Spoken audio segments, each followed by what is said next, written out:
Hey there, tech enthusiasts. Welcome back to our channel, where we break down the latest tips and tricks to make your digital life easier.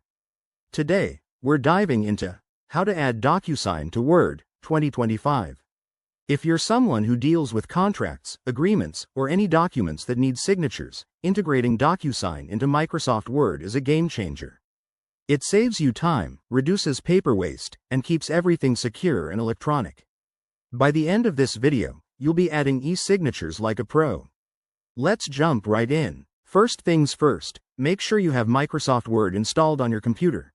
We're talking about the 2025 version here, so ensure it's up to date. Open Word and head to the top menu. Click on Insert, or go to File, and then Get Add-ins. This is where the magic happens. In the Add-ins search bar, type DocuSign and hit Enter. You'll see the official DocuSign for Word add-in pop up. Go ahead and click Add to install it. It might take a minute, so grab a coffee while it downloads. Once installed, you'll need to sign in. DocuSign will prompt you to log in with your existing account or create a new one if you don't have it yet. Don't worry, it's free to sign up and super straightforward. After logging in, return to your Word document. Now, to use DocuSign, select the area in your document where you want to add a signature. Go back to the Add-ins tab, click on DocuSign, and choose Add Signature or Send for Signature. You can even add fields for others to sign electronically. A quick tip: if you run into any issues, like the add-in not showing up, double-check your internet connection or restart Word.